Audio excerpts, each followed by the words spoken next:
Mart seçimlerinde kullandığı oya seçtiği belediye başkanına sahip çıkan Avcıların güzel insanları, mert insanları, iyi insanları, hepiniz hoş geldiniz.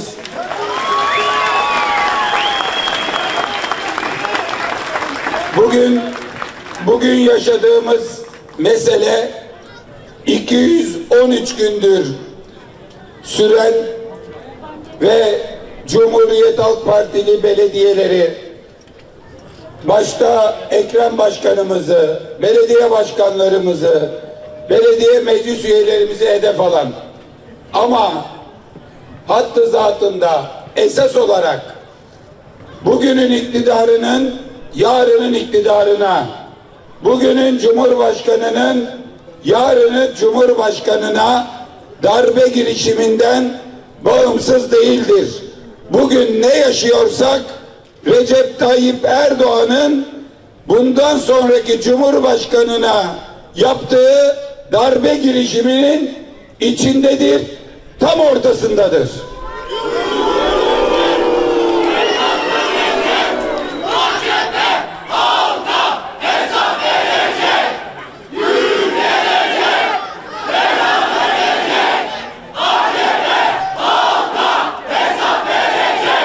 Gençler o hale düştüler ki bundan bile besleniyorlar. Bizim dönemimizde birilerin halka hesap vereceği doğru. Hırsızlar, uğursuzlar, darbeciler, bu millete zulmedenler, bu işlerin içinde olanlar hesap verecek. Ama bunları duyup gidiyorlar, diyorlar ki AK Parti'nin 12 milyon üyesi var. Kimi sosyal yardım almak için, kimi iş başvurusunda, kimi torunu polis olacak diye, kimi çocuğu mülakata girecek diye, kimi geçmişte inanıp da, kimi bilmeden kimlik kartını vermiş, AK Parti'ye üye olmuş. Diyorlar ki bakın CHP'liler ne diyor? Gelince hepinizden hesap soracak. Buradan, avcılardan bütün AK Parti üyelerine sesleniyorum. Haram yemeyen, kul hakkı yemeyen, rüşvete karışmayan, bu kötülüklerin içinde olmayan kimseyle işimiz yok. Hepiniz başımızın tacısınız. Hepiniz. Hem bu AK Parti döneminde teyzem 14.500 liraya emekli maaşıyla geçinmeye çalışacak.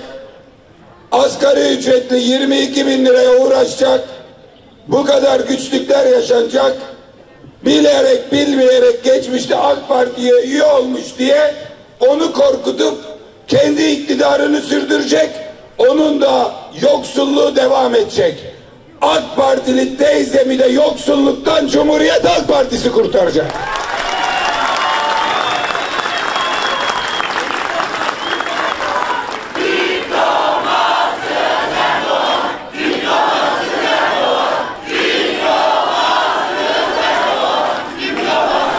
Burada gençlik kollarından çok sayıda arkadaşım var.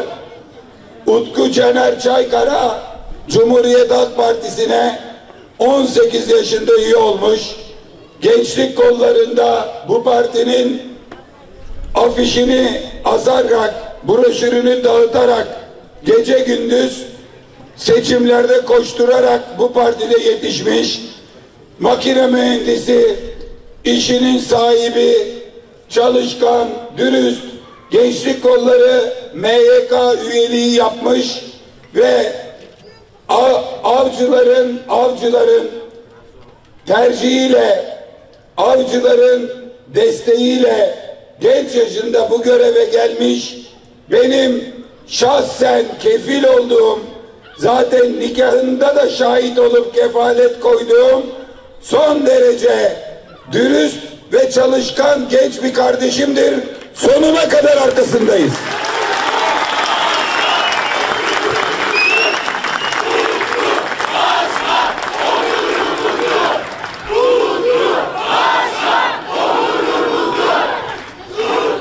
Gazi Osman Paşa'dan geliyorum.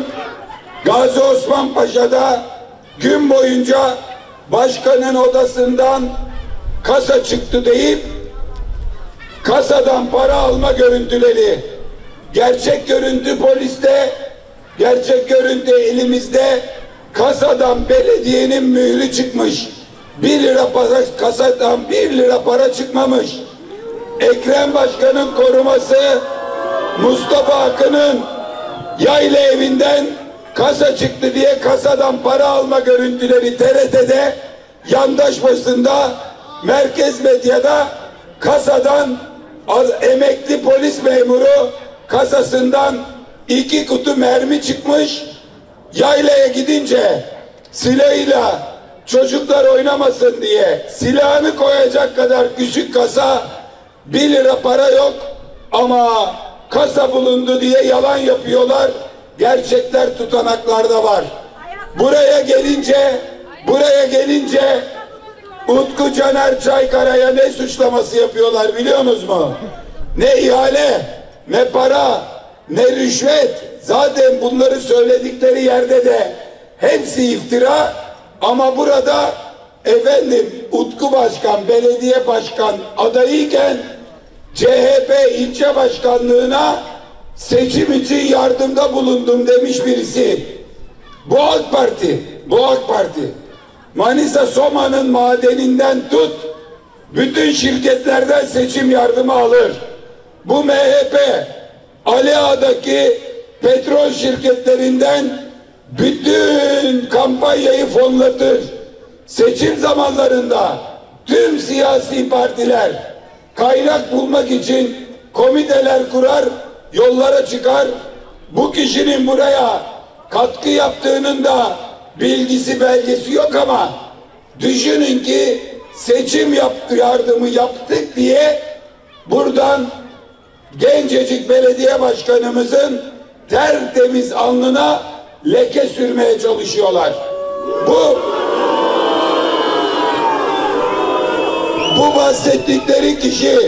Bu bahsettikleri kişi Yargıtay'ın bütün ihalelerini almış, Türk Hava Yolları'nı almış, devlet hava meydanlarını almış, elektrik üretim anonim şirketini almış, İstanbul'da Bahçeli Evler başta olmak üzere Elazığ Belediyesi, Şanlıurfa Büyükşehir Belediyesi, Trabzon Büyükşehir Belediyesi, Haliliye Belediyesi, Isparta Belediyesi, Uludağ Üniversitesi, Pamukkale Üniversitesi, 20'ye yakın şehirdeki devlet hastanesi, kamu hastanelerinin ihaleleri bunda. Bir tane AK Partiliye soru soran yok. Burada işler ihalesi yok seçimden sonra. Ölü alınmış parası yok. Buradan en ufak bir irtibatı olmamış ama gelmiş efendim bir iftira at, diyemiyor rüşvet verdim. Çünkü para almamış ki rüşvet versin. Diyemiyor bir şey. Hadi at bir yalan. Ben bunun seçim kampanyasına yardımda bulundum diyor. Tayyip Erdoğan bak, eğer seçim kampanyasına yardım suçuyla Silivri'ye belediye başkanı koyacaksan ki burada o da yok. Dışarıda bir tane AK Partili belediye başkanı kalmaz. Hesabını kitabını ona göre yap.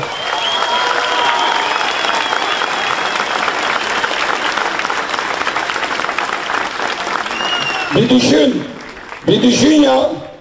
AK Partili belediye başkanları, bir elinizi vicdanınıza koyun ya. 30 yaşında gencecik belediye başkanına bu lafı söyleyip de içeri koyuyor.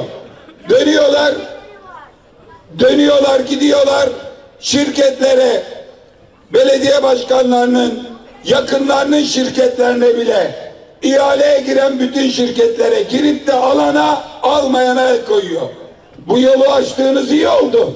Ben de düşünüyordum, biz gelince bu 40 haramilere, bu beşli çeteye ne yapacağız diye.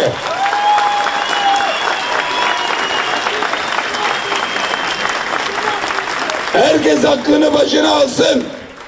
Bu yolları, hukuk dışı yolları açarsanız bu yoldan neler gelir, neler gider. Biz Cumhuriyet Halk Partisi olarak hükümete geldiğimizde hukukun içinde kalmayı, intikamcılık yapmamayı benimsemişiz. Gençler AK Parti'den hesap soracağız diyor, düzeltiyoruz. Hepsinden değil diye. Varsa usulsüzlük yapan, yolsuzluk yapan ondan diye. Siz hiçbir şey bulamadınız mı? Kasasından mühür çıkan yere rüşvet kasası diyorsunuz. Hiçbir şey bulamadınız mı? Seçiminde yardım toplamış diyorsunuz. O yüzden buradan seçimi kazanınca iyi, kaybedince demokrasi tramvayından indim. Bak Erdoğan, buradan uyarıyorum. Sen yıllar önce söyledin. Demokrasi tramvaydır. İşimize geldi bindik, işimize gelmedi iniyoruz diyorsun. Biz o tramvayın ne içindeyiz, ne dışındayız, ne başındayız, ne sonundayız. Biz demokrasi tramvayının raylarını döşemişiz bu memlekete, raylarını.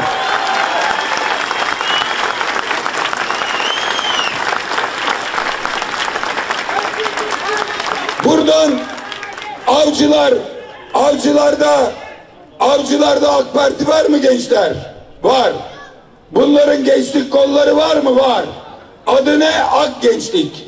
Bu Ak Gençliğe CHP gençlik kollarının önünde Avcılar Ak Gençliğe, İstanbul Ak Gençliğe, Türkiye Ak Gençliğe sesleniyorum.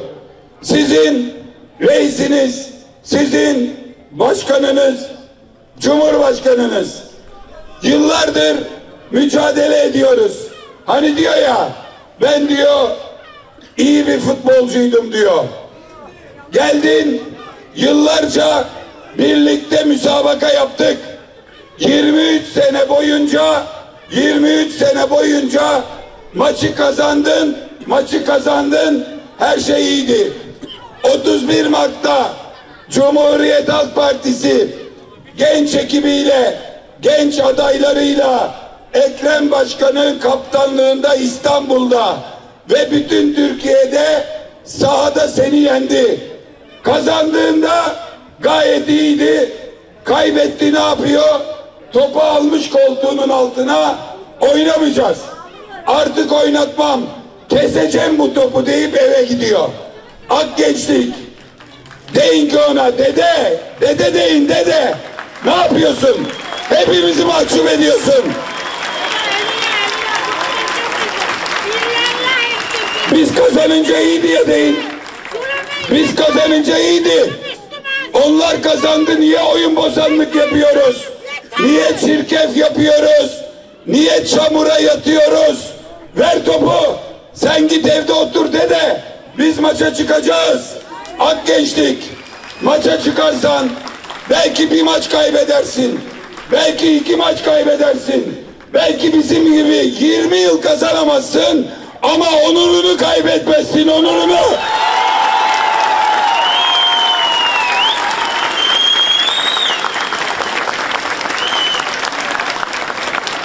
Maçı kazanınca futbol ne güzel. Bizim takım şampiyon. Kaybedince topu keselim, maçı bitirelim, tramvaydan inelim. Yok öyle ama.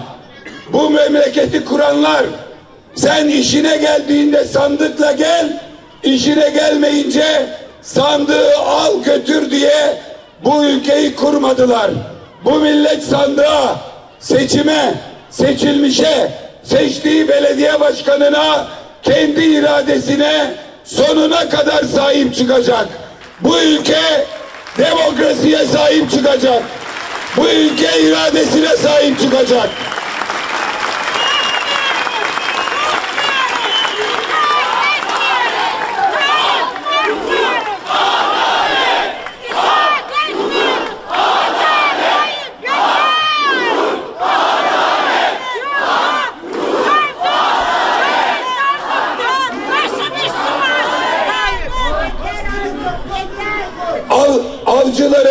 Avcıların güzel insanları. Dün planımızı yaparken bugün sabah Düzce'de mitingimizi yapıp Kadriye Kasapoğlu'nun, Ekrem Başkanımızın özel kalemi Kadriye Hanım'ın memleketinde mitingi yapıp sonra Antalya'ya gidecektik. Sabah hepinizi üzen bu haberle uyandık. Düzce'den sonra buraya geldik. Önce Gazi Osman Paşa'da, şimdi sizlerle birazdan Büyükçekmece'de. Onlar nerede saldırıyorsa, onlar nerede iftira ediyorlarsa, onlar nerede güç kullanıyorlarsa bu saldırılara karşı direnmeye, cesaret göstermeye ve sizlerle birlikte bu darbeye direnmeye devam edeceğiz.